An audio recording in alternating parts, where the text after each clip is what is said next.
Welcome back to the Caddie podcast. I think we're on episode number 5. I can't believe we're that far along. We're really jamming here, Rustin. Yeah, man, moving and rolling along. Well, in this episode, we wanted to kind of jump into our own experience from being daddy caddies and from where it started, from where our girls both started to play. And I was going to run through some statistics real quick that the National Golf Foundation has just to kind of tee it up and where the junior golf world is currently. It says there's 3.7 million junior golfers that are playing on a course in 2024. That's more than any year since 2006. This is more diverse than the overall golfing population and has seen a 48% increase since 2019, the largest gains of any age group that are playing golf. And then we know this, but more than 1/3 of today's juniors are girls, compared to 15% in 2000. And then more than 1/4 of junior golfers are people of color, while just 6% were minority participants just 20 years ago. So, man, I think the junior golf world's on a pretty good footing right now, and I think it's ready to explode. And that's why we see all these tournaments popping up, and honestly, some of the mainstay tournaments that we used to play in or we heard about whenever we were younger are kind of moving to the wayside because there's so much opportunity these days. Yeah, it's definitely picked up a lot. You've seen, obviously the growth of what U.S. kids and the short game did to junior golf, and then obviously COVID, good and bad, had its own explosion on junior golf as well as regular adult golf, weekend warriors, so to speak. Um, I know since that sometimes around here, if you don't sign up when the tournament drops, you won't get in them anymore. So you obviously can see the push, the excitement, it's good to see, obviously. But yeah, it's definitely growing at a fast rate for sure. Yeah, we'll definitely talk about the skills it takes to enter all those tournaments and not be on the wait list. That's you know how to crack that code. You're that guy, and we'll definitely talk about that. But let's go back to the start. You and I we talk a lot about how our girls started golf, and just tell me your story, and then I'll share mine. So my daughter got involved with it, and she has always played multiple sports. Like currently, she plays flag football. When she was little, she started in like softball, and she was doing like summer all stars and going to worlds and all that stuff like that. And so, I'd always had the intention of getting her in golf because I played a lot and worked at golf courses when I was in college and stuff. And so we had bought her a set of clubs for Christmas one year, or Santa Claus did rather, right? And, and kinda took it out a few months later, and it was just one random day on the range. We said, "Let's go to the range." I hadn't hit balls, and I wanted to do it and hadn't done it in a year at that point. So I took her with me, and then, it's obviously that one shot that if you go back and look at it, it looks horrendously awful, but it was so crisp and clean at the time, and had all kinds of softball moves in there. But I mean, she put club face on ball, and that's kind of how it started, and then it kind of grew from there. She fell in love with hitting the ball and stopped. I guess she's always hit a ball, just a different different one. One's not coming out of her head anymore. Yeah, my daughter, very very similar story. I sort of take her out to the golf course, and a person that's good friends with cut down a putter for her when she was born. And so by the time she was 2, she would come out to the golf course with me, and 2 and a half, and she'd putt around. I'd throw some balls out so she could putt around while I'm playing because you and I both know we kinda use our daughters as an excuse to get out on the golf course. But, and so, she enjoyed the putting, and then she became pretty good at it, so I got a little club to chip with, and then we were chipping, and then once she was good at that, then we kinda moved back, and that's when we got the first set of clubs. And I know, like yourself, I made choosing that first set of clubs is pretty important. I chose a set of top flight clubs off the shelf that, when I got them, they looked good. Then when I got them home, they were as tall as her, you know? The bag was, and then I have a picture somewhere with her standing there, with the bag on her back, and it looks like, she's carrying a stack of wood on her shoulders, kinda, but, it was pretty funny how big those clubs were and how important that is to just, get them a good first set of clubs. Yeah, that first set, I think we all make mistakes. Like I was referring to you with my kiddo, we had bought something through one of the big box stores and just kind of bought a random box set that looked like a junior set. That was probably a good idea, but hindsight 2020, it was obviously as soon as we started taking it more seriously or using it more regularly, they wound up on some sort of eBay marketplace and got a little bit back for them so I can invest in the proper gear for the kiddo and stuff like that. So, it's a lesson learned, but that's what we're here to do, Aaron, is educate parents so they don't have to buy the first set of clubs twice like we did. Right, right, and that new set goes up the first set goes up for sale the next week on Facebook Marketplace. Yeah, it wasn't long. So, I mean, like I said, I had taken her to range at one time when we used them, and then shortly after that, she showed enough interest where I was like, I threw a lesson at her like within a week of her hitting a first ball. And so I found just a local pro, got a lesson, and they had US kid clubs in their pro shop as demos. And so I grabbed one and I was like, whoa, that's different. Right, And so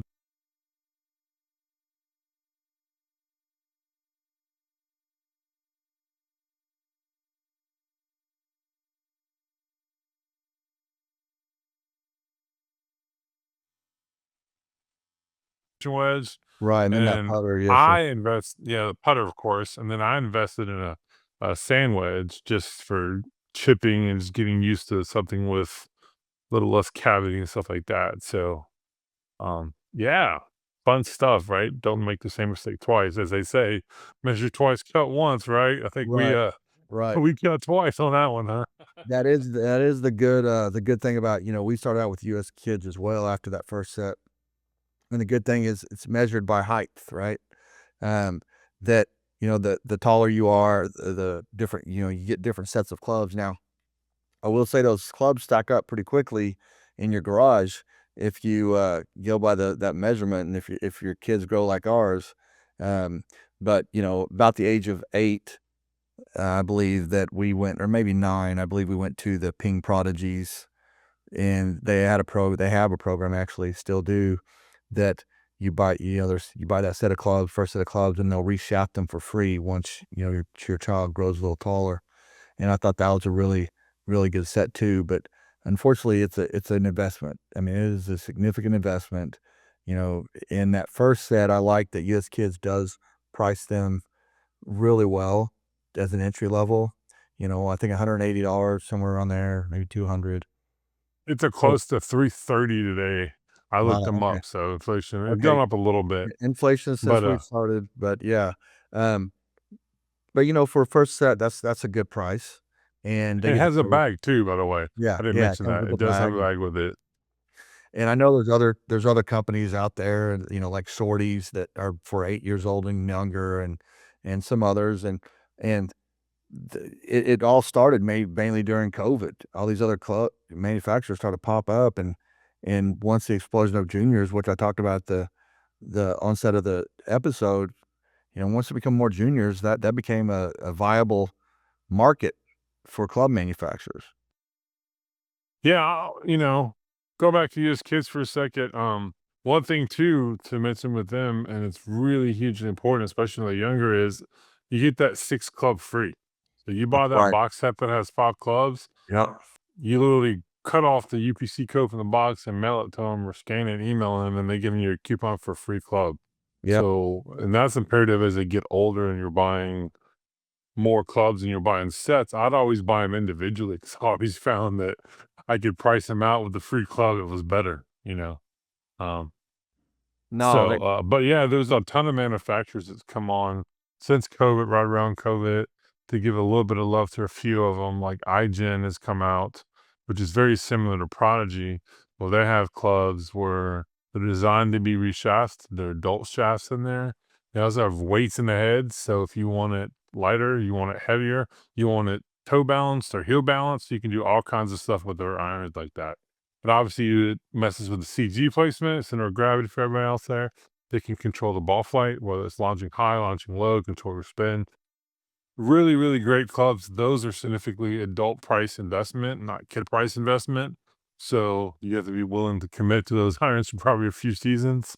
So can you Um, change the shafts out in those and just longer shafts? Or Yeah, I mean, you can reshaft them. Obviously, you can put an extension in them when they're younger, right? Like, so if you got it when they're 9, right? And then you can add a inch or half an inch as needed. And then probably after that, you probably want to reshaft them, you know? So yeah, same concept as ping, you know, so I don't believe they do it for free. It's at your own price. But the only benefit of that is you can kind of go towards like adult shafts, like if you need a Recore ladies or you wanted to move into a recourse senior or something even completely different, very easy to do that with that company. Another Yep. company that comes to mind is Fling Golf, Yes. which my daughter used right after you as kid ultralights. She went to Flint for like a season, I believe, and they're great because with girls, things come in colors. Their shots can be pink, they can be green, they can be blue, their grips can be the same. So it was fun for her to sit there on the website and go, "Oh, I want that shaft," or "I want that shaft." So if my memory serves me correctly, we had different shafts for different irons. So meaning like her irons were one color, her wedges were another color. And it made it really easy to make sure she was grabbing the right glove, obviously. S yeah, That fun that made stuff. that made the daddy caddy's job pretty, simple or easier. "Hey, grab the pink one." Easier, right, right. And what d talk about, there's technology out there. There's a method to the madness, and I love your brain for this, from a beginner standpoint. And then once they, say 2 or 3 years into it, they're more advanced and they're starting to hit, more consistent shot proximity. What do you suggest at that point? Hey, technology's, will be a whole nother episode down the road, so Oh, stay yeah, tuned for the yeah, more detailed yeah. version of that. But as your, high level overview, there's obviously simulators, and that market has taken off as well. So for the longest time, there was basically, Foresight was the leader who makes GC Quad, and then there was Skytrack. From and Skytrack was really the only affordable option for most consumers. Well, that market has exploded, and I can't even list all of them, but you have portable ones that are $200 now, all the way up to ones that are 20, $30,000 now, right? So that market is greatly diverse, and we'll go into more of the pros and cons of all those units in another episode. But the point of them is to understand like ball speed, swing speed, carry, right? Those are your three big metrics. And honestly, when they're younger, I would even say that carry is the most important thing because you're just trying to get an idea of how far it's going on bad shots, on good shots, so you know what the range of misses is.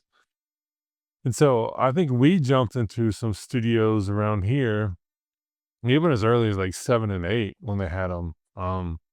We have a guy who rents TrackMan by the hour, it was like $30 back then for half an hour. So he let her hit some shots, a few drivers.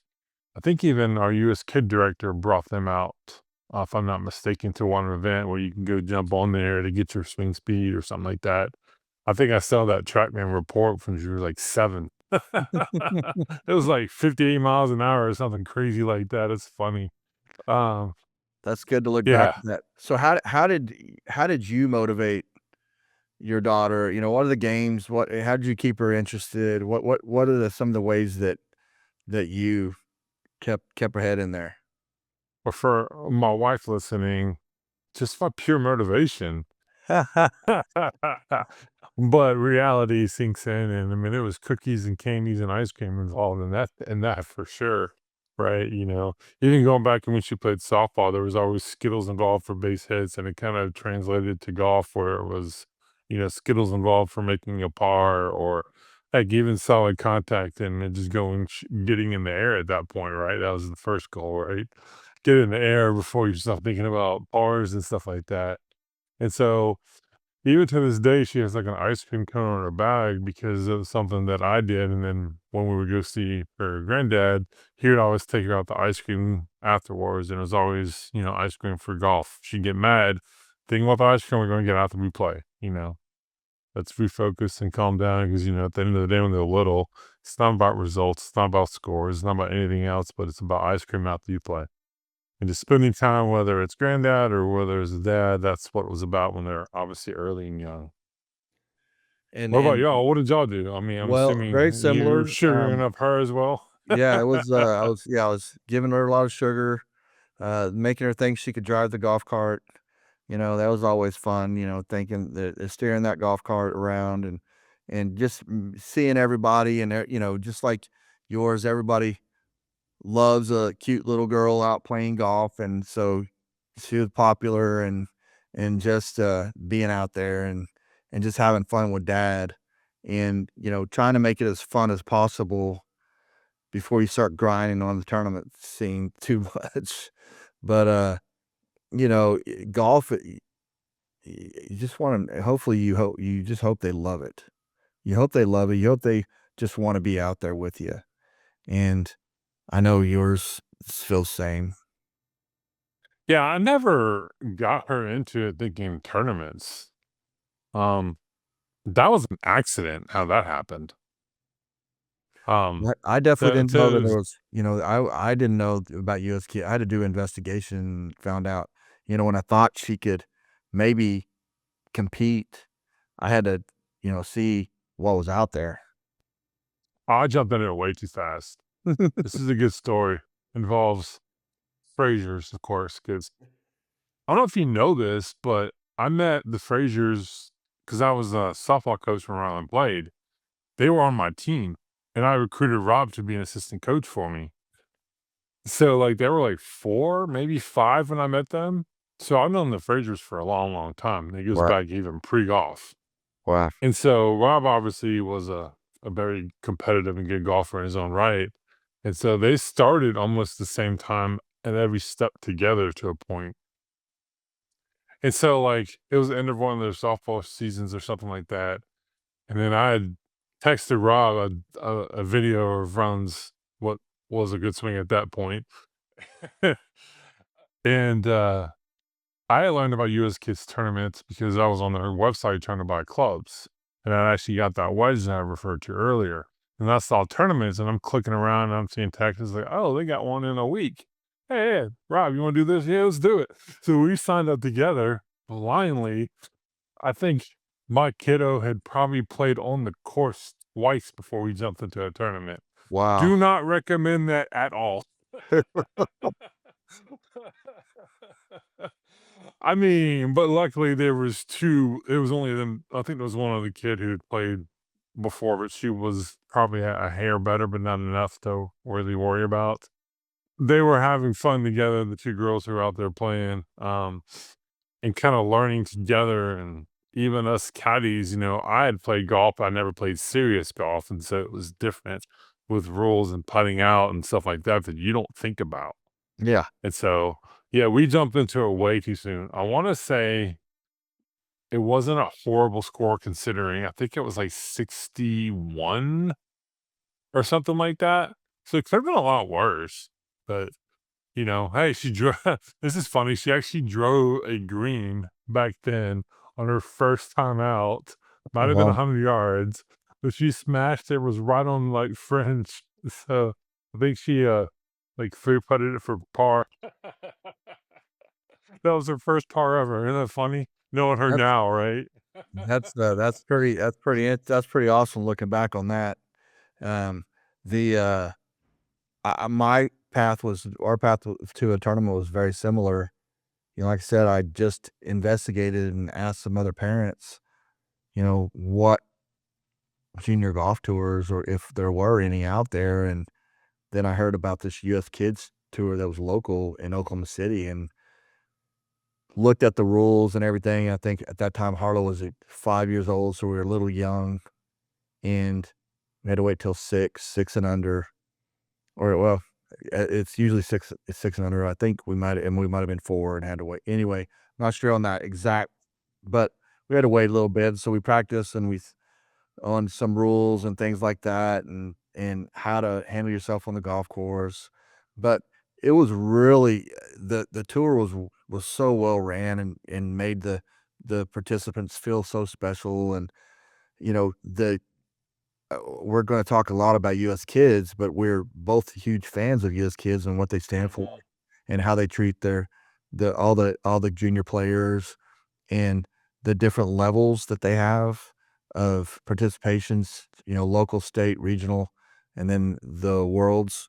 Um, that's such a great way to do it, because you can pick your competition. You can pick your level of competition that you wanna play against. And to me, To a point. that's yeah, that's incredibly important because not all kids are gonna be advanced at 7 years old. There's kids that we saw that were, shooting way under par at 8 and 9, and that were pretty even or surpassed now. And I guess that's a lesson to the caddies out there. Don't worry if your kid's not shooting 9 under par, or, 5 under par at the very first. Yeah, there's a lesson to be taught there, and that's probably we can dive into more details later. But Yeah, what you do at 8 doesn't mean what you're gonna do at 16, and just because you're good at 8 doesn't mean you'll be good at 18. It just does not matter. It right, really doesn't. It's a different game when you're little, and you've seen some of the kids who we've been around were elite, number one in the world per se, right. but it doesn't always translate to real golf. Because you as kids is real golf, but it's face down where it turns into basically driver wedge and putting, right? Yes, And so some kids don't have short games when they're younger, and then you get kids who grow, 4 inches and gain 20 pounds, and then they're hitting it 30 yards further because they have more mats. And r there's such a various flavor about that. So yeah, parents let them progress on their own stage. Don't worry about little Johnny shooting 4 under. Because I guarantee you'll catch little Johnny later when they're 10, and then you'll be shooting 4 and he'll be shooting 45s. So yep. take it with a grain of salt of what they're doing when they're young. It does not matter. Everybody's on their own path, right? Progress. You gotta Everybody's make on progress on your own path. That's Yeah, the thing. everybody's on their own path, and that's Mhm. something that I know we preach is everybody has their own swing, no matter what, from a instructor standpoint. I feel very strongly that everybody has their own swing, and it's just how you arrive at the golf ball is the most important. And also, everybody's on their own path. Everybody Yeah. matures differently. It's but Yeah. To go back to the local tours though, yeah. I actually ran into our old local tour director here tonight at the driving range, Oh, and, we're gonna have him on later. good, By the way.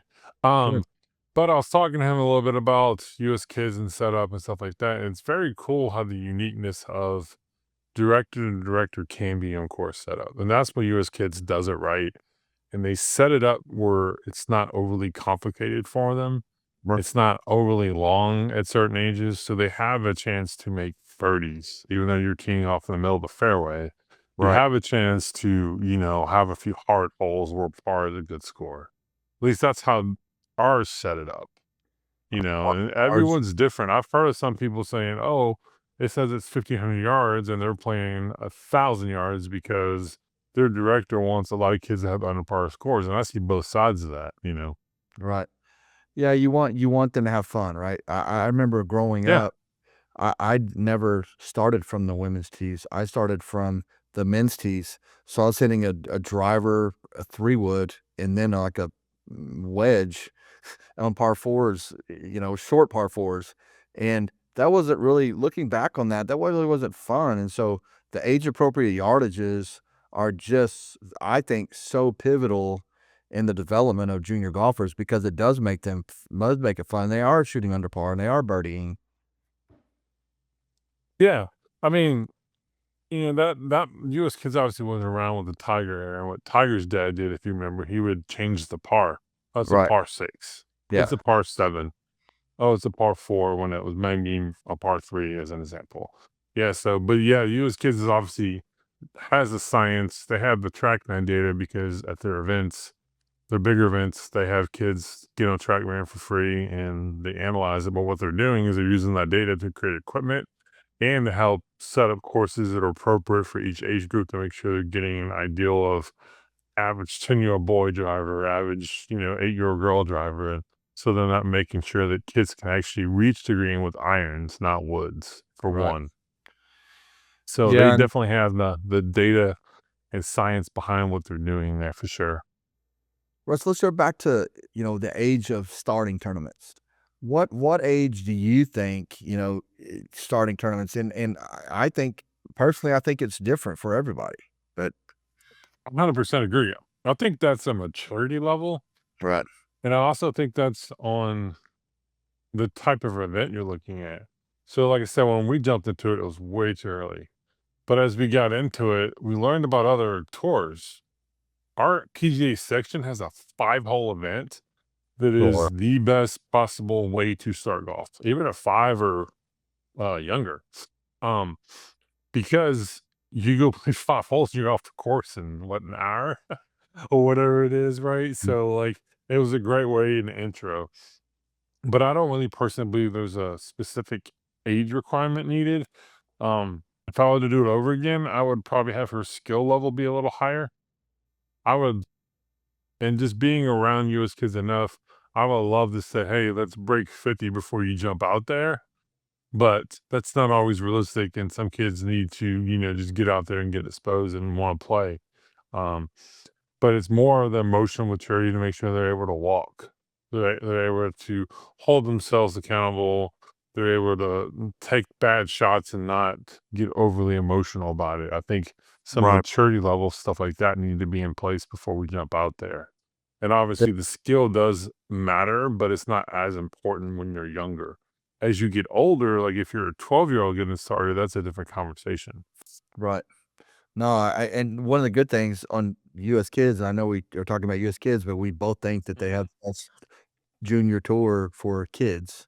Um, so one of the best things about them is you can go to, scroll down in their website, dig into their website to the local tours and your local tour and see how long those yardages are they're playing at all those courses.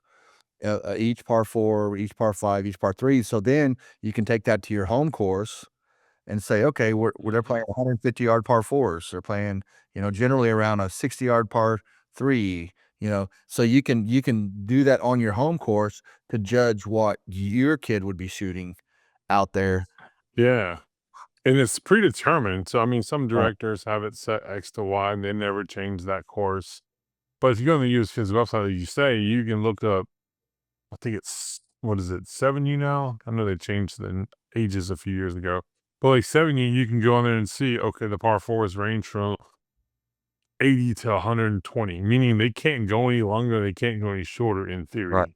Right. It's the center of the green, of course. Yeah. And so that's obviously good information to have as you're planning, or even if you're not planning on playing tournaments for a few years, go play those yardages. They know what they're doing, right? Go get on the course and use that as a guideline to get your kids playing golf on the course. Like if your kid's 7 and they're starting to play, you don't want them to play till they're 9 so they have time to develop skills and stuff. Work on those yardages as they turn 8, see what it gets to, you know? I've always believed in the Bryson DeChambeau approach to golf. You play very short and you play very long, even at a young age. It'll teach them short game, it'll teach them woods. It just has a lot of variance of flavors. Especially if you even, let's say you're 9 and you go play the 7 yardages, your goal is to be on the par, right? And get on the par and be comfortable. US Kids has it right. So follow those as guidelines as you're teaching your kid to play golf. And to me, the key to excelling at the young age in US Kids is your short putting and chipping. Oh, Because if yeah. you can get it somewhere around the hole from 30 yards out, you're gonna be doing really well. Yeah, US Kids, um, for the most part, and I'm sorry for all the past world championships if I'm offending anybody in advance, is the longer kids who can chip and putt. All 3 of those things make up. So our age group and you as kids, we had one girl win it. She won it at 7, 9, 10, and 12. She was by far the longest girl. We got lucky and got paired with her a few times. And I mean, she like runners number 5, for example, the starting hole number 1. You remember that, Aaron? Yeah. She was right of the trees, almost in 7 and 18 fairway. She Wow. chips it. She hits a wedge just short of the green, and then chips it in for birdie. That's how she started her world championship. I'm like, okay, then. That's at a more advanced age of 12, and I watched her when she played at 7, and it was very similar kind of stuff. She may hit it a little offline with the driver, but boy, she could put it right back in play and make you look silly. And so you're right. A lot of the kids who win early, younger, typically are longer, typically have above average short games in touch. And clearly, comes with good putting as obviously at any level. So let's move forward to getting that bag set up. Let's talk about the daddy's job, the daddy caddy's job is to to get that bag set up, and then a push cart. We didn't even discuss that, but if I feel I was gonna a ask, good. did you carry when they first started? Did you like Oh, shove it on your shoulder and throw it oh over no, like we that? we we had a Or push were cart. or were you one who jumped in because back when they were younger, they would let you caddy in a cart too, or did you drive Right. around the course like that? No, I bought a click gear cart and I put a ball underneath because the junior bags were so short. I would Yeah. put a ball underneath, down there at the bottom of the bag to make up that space, and then you would always have you tell me what snacks you'd have because you always have snacks, but we had the little bag that would go on the click gear cart because they have about a million accessories for those carts. They have the bag down there with the ice chest in one part of it, and then the zipper, you can hold everything in there, and so then we had the umbrella because it's Click Gear has the stationary umbrella Amazing. that you can't, move, then they have the one where you can adjust, the angle of the umbrella, so we had the angled one because that's the best. My wife was ordering that, she thought that was the best. So, thank you, honey. And then the seat cushion, you could get the seat without a cushion, and then you had to buy the seat cushion separately, and, I That's the mean, it wa difference between that plastic seat versus that cushion one is like night and day. oh, I mean, yeah, you're talking about chafing to yeah, you wear you're sitting so much and you as kids because 'cause you're waiting so much, Yeah, it's a little that slower. yeah, that you need that for sure, and so So I don't think I actually bought a push cart until like might have been 6 or 9 months into it. I would either carry it because it was so light, or I would just drive the cart because always enjoyed that. And back then, they used to let the kids ride between holes. I think some of the policies have changed. Even when they were younger, in Austin, if it got too hot, they would override the rules and say the kids could ride because it was like unsafe. So we used to do that a lot. Um, but I probably have 3 push carts in my garage right now, and they're all different flavors. So, this is going down another episode. Um, the first one, I think when I really bought the first one was right before Worlds the first time because you had to walk, or maybe it was a regional. I don't remember exactly when, but Click Gear with all the crazy accessories. Then I find out some of their accessories don't work because I'm 6'5". So I had to buy some aftermarket stuff that made it work a little better for me, but ClickGear is obviously the most brand trusted push cart out there. It's stable and all that. But as she got older, she wanted to push the car more. I felt that ClickGear was too heavy. So I found the lightest push cart I could find and allowed her to kind of push it on her own because she wanted to be independent and do that. But then, it still provided the support, the snacks, was all the was that the accessories that Sun you Mountain needed. or which push car was that? No, we went with Bag Boy, but, Okay. if I were to do it over again, on the push cart scene, I don't think they were even out maybe yet, but iBlade has my attention even today. It is have you seen those? I have it. they fold up like a pretzel, like flat, Oh, and they wow. can like literally sit in the back of your trunk or uh, truck or mounted to your garage wall. They don't have the accessories that Click Gear has, but they fold flat, they ride smooth, they look like they glide like on water almost. You should take a look at them. I'll send you the link later, but yeah, Yeah, and take a that look at and those. Yeah. So I have a bunch of push carts to say the least, and the accessories are through the roof. So, Aaron, everybody's individual with their golf bags. How they well, put in it, what they put in it, what odd superstition thing. As I told you earlier, my kiddo has an ice cream cone like zip tied to the handle just because it's a memento of her granddad. Um, and so like, what's y'all's when she was younger? Obviously, it's more unique now that she's older, but when she was younger, what was your bag setup like? Did you put anything, like, fun or unique in there, or w walk me through your bag. What's in the we always had bag some. 2017 style? Yeah, yeah, we had some choice snacks, obviously. Then, we had at least I always like to carry at least 10 golf balls, and that wasn't thinking that we had used 10 golf balls. That was mainly for practice before the round from a chipping standpoint, so I wouldn't have to go Mhm. and get all the golf balls, 3 golf balls at a time, or 6 or whatever, but, or in her putting, and just makes it easier to practice, I think. Then, make sure that you have plenty of tees. Make sure that you have, I always like for her to mark her golf ball, so have a little Sharpie.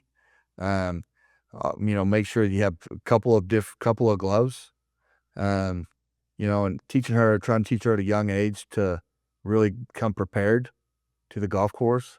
Um, and then the golf balls, obviously, like I said, we had 10 golf balls, but the choice of the golf ball, I mean, we try to go as low compression as possible, because, it's easier to compress, and, we felt like we got a better reaction out of it. But what are your thoughts? Why are you going to golf ball forever, man? That's a how much time we got? Oh, we got some time, but go through your bag setup and then talk about that golf ball, 'cause I loved it. Yeah, for sure. So when we were younger, obviously, what you're saying, we always have a glove, probably an extra one.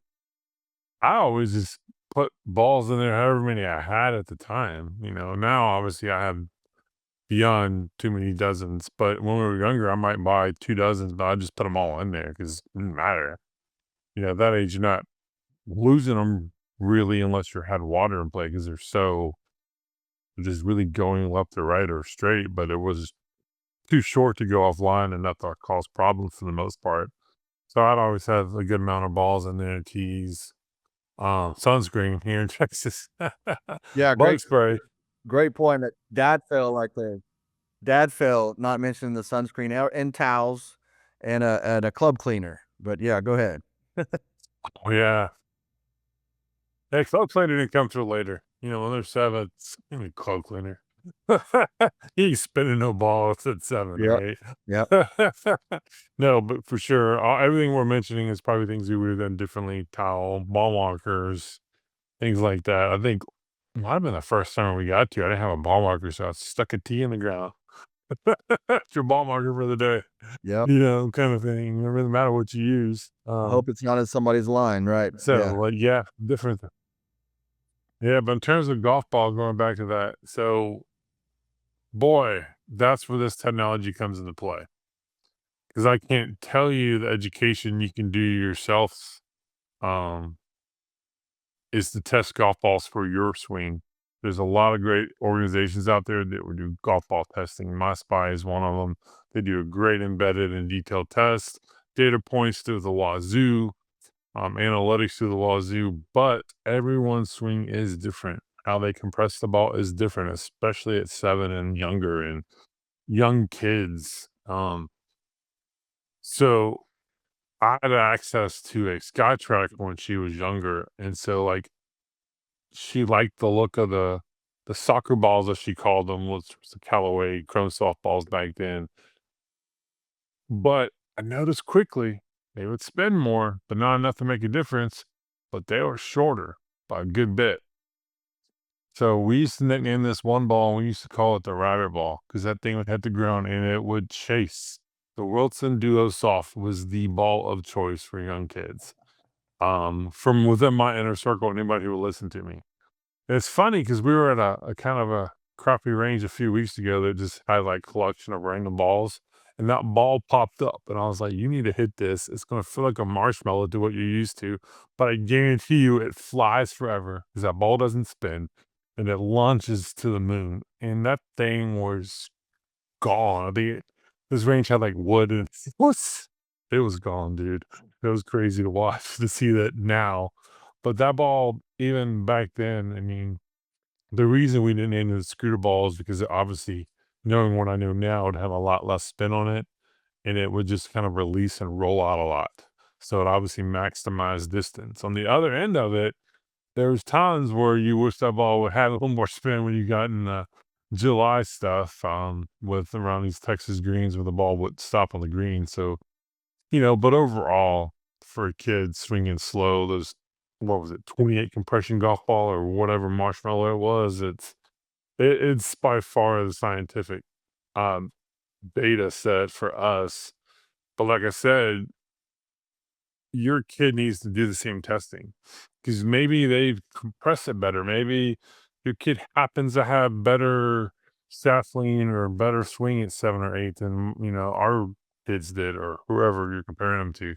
So just because Johnny Little Appleseed says that that's a great ball, I know kids who are 8 who are using a Pro V1. It varies on what you're looking for and what you're trying to gain out of it. But this will come more in detail later, but ball fittings are imperative and do them from the green backwards because you want to have that feel in the putting first. Because as we got older, the reason we moved out of that same ball that we loved so much was because we felt it was springy off the putter face. So she had a hard time controlling the pace. We felt it never stopped enough for us because we needed more spin. And that's when we kind of jumped into a urethane ball, probably when she was about 8, 8.5, something like that, if I remember correctly. It was still a lower spinning one. The AVX was a great ball. And for all the people listening, why are you putting a low spin ball in a kid? She actually spun it more than a Pro V1. She launched it higher than a Pro V1 and a Pro V1X for that matter when I was testing this at that point. Because it was compression and low, she could, like, hit down on it and compress. Well, she really didn't hit really down on it back then, but the way she hit the ball and come into impact, it just launched better for her, but it had the benefits of the urethane spin that you would want.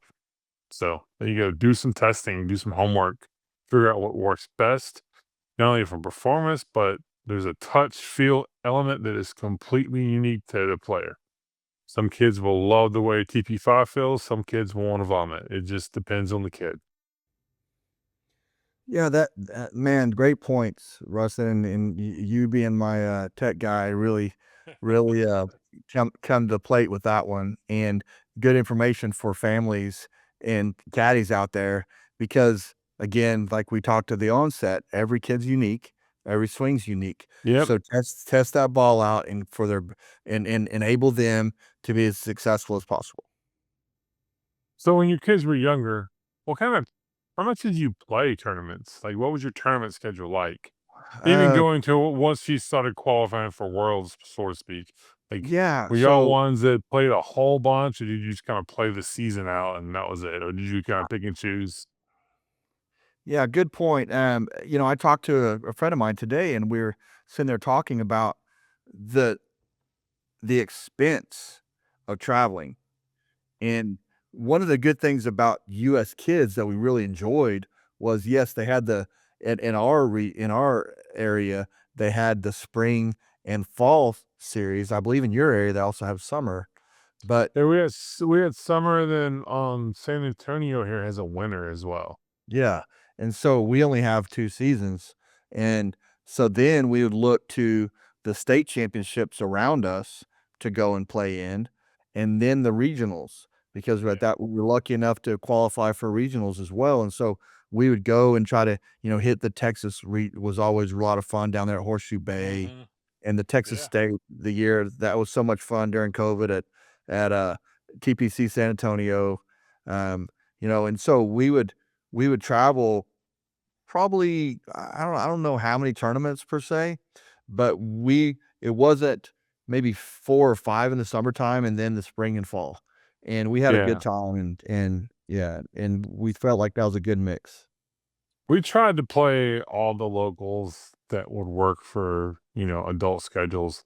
One year, we actually played all the Austin and San Antonio ones, because back then they had them on different days. So like we can go to San Antonio, play Saturday, Right. and it was not all. So it wasn't like you probably spent more time on the cart than you did on the golf course back then.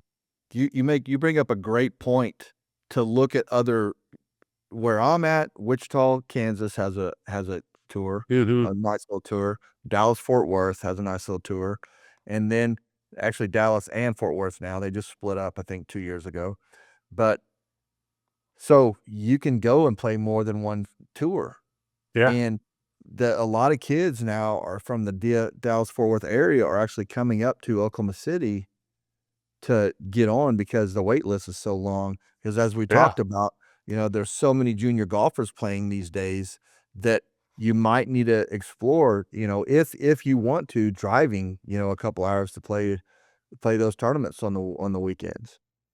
Yeah, I was like you when she was younger. We only traveled in a plane, left the state probably once to twice a year. Probably once really for Worlds, Right. but we went to Red, White, and Blue, obviously where we met you guys. I think I was it was 8. Yeah, because we were playing that same course for Worlds, which was my original purpose for wanting to go there. And then I realized that is by far the best tournament. I thought Red, White, and Blue was better than Worlds, just me Oh, it was fun. personally. Yeah, it was a lot of fun.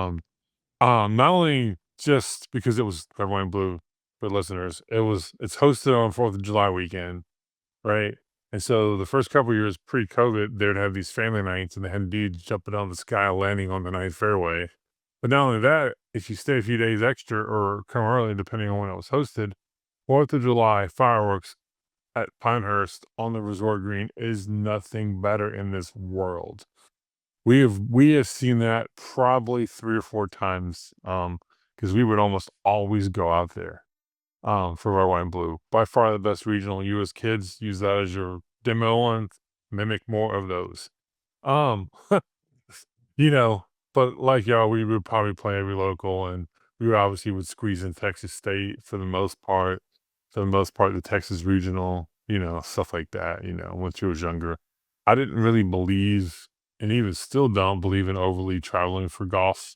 Right. It's not something that my household, or especially younger kids, and even I'll even call like 12, 13, 14 younger, there's a balance because no matter how well you perform, it resets every 12 months as you get older. So, that being said, we use it as family vacations, and when we went to Pinehurst, we would go for a lot longer than most people. We would be there. I rented a condo once for a month, and so we would stay here over in Blue. I would peace out, come back a week and a half before World started, and we would just hang out, get to see all the Teen World stuff. We would go watch Teen World. We would just being embedded in that great Pinehurst community and culture that's out there. All the good food, Pinehurst Brewery. My gosh, that barbecue hamburger is off the chain good. It is. Hey, we can do another. We'll do another episode of Worlds for sure. But Yeah, it is. yeah, It's a magical. Yeah, I suggest anybody that has the ability and qualifies to go to the World Championships at at least one least. time. Pinehurst is the epicenter of golf, in my opinion. I know yours too. And Mhm. every kid has to go take a picture next to the boy putting on the putting green. Every kid has to go take a picture doing the Payne Stewart, arm thrust with his leg out after he made the putt on number 2. Every and then just sitting on that back patio and those big chairs, drinking an old fashioned or whatever you want to drink, and just sitting there, just looking out over their facilities and, watching kids playing on the cradle, their little par 3 course, which is amazing too, and, listen to music's blaring over the speakers at the cradle, and it's just a great atmosphere, and Mhm. that's what US Kids does, right? And we talked about that. They make the kids feel special. They put it at great locations and, their regionals and their worlds, obviously. And so, yeah, it's a lot of fun. And that's the epicenter of US kids and kids golf right there. Your goal Right. is to get to Pinehurst, as Right. Ano said on the short game film. Right. When Pinehurst gets there, the eyes get bigger, right? It's because Yeah. your eyes on the prize, but you're not. I mean, I guess some people have different views on that. So you're not really going in to necessarily win. You're going in for the experience of what Worlds is. Yeah, you want to compete, you want to do well, you want to get on that stage, right? And you know, but ultimately it's experience to see friends that like yourself who you see sometimes once a year or whatever. Those relationships that, I mean, there's guys I met when we got paired up together around I was 7, and they're some of my closest friends to this day, and we text each other daily over it. So Yeah. it's not only great experience for the player, but the caddy. And I don't want to go too much into this conversation, but I'll say this: her first Worlds at Midland, she's about to tee off, and I swear I was gonna like lose my lunch right there walking down to that number one tee. I had never been so nervous in my life, and there was nothing I could do to control anything that was about to happen. And how she played, whether it was good or bad, it didn't matter. I was just so nervous for her that it made me nauseous. But she had a great key ball and played as well as she could have for that, at that age and whatever. But it turned out that the final round that year she shot her first even round par at World. So that's Mm. always a cool story. But I nonetheless, think we'll we did dive that into same. that. We'll Yeah. dive more into that later. We did that same thing. Harlow shot her first even part round that first year. That's funny. And yeah, it was a lot of fun. But so, I'm so glad we're sitting here talking about, getting kids started and being that young daddy or mommy caddy, and getting out there with your child. And there's really, you almost, and believe me, I gotta preface this, you're going to be overridden on the club selection. You're gonna have you're gonna butt heads a little bit out there on the course, but then you step back and you're going, "Man, how good is this to be walking with your kid, having fun on the golf course, and just looking at them. They're smiling at you, and you're smiling at them, hopefully after a good shot." But, it's just it's a lot of fun, and that's what we hope to impress upon all of our listeners and viewers that, golf is a lot of fun with your kids. And Yeah. there's a lot of choices out there. Yeah, there's nothing like it. I mean, they're gonna frustrate you with swings or club selection or decisions, but then there's that one putt, as you can recall, at Texas State that year.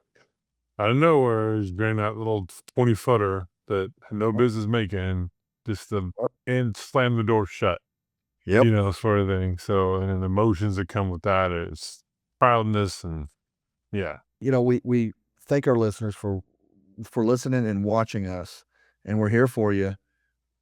Communicate with us through any of the platforms. Message us on Facebook on at the Daddy Caddy Podcast, and ask us questions, and we'll answer them to the best of our abilities. We have done it, been there, done that, and we're at a point now to where we're a little more advanced. Our girls are both doing really well in golf, and we've noticed and seen things that we might have done differently as youths, might not have, but we really enjoy talking about this, and hopefully you can learn something. Yeah, I would say definitely. Ann and I plan on creating our own personal socials related to that really soon. So we'll blast those out once we get those. But for now, yeah, Yeah. hit us up on socials, on Facebook specifically. Messages with questions. We would love to hear from you. Love to know what you want us to talk about, even, or Right. questions you might have about your area, or any resource that we can guide you with. Please let us know. We're here to help.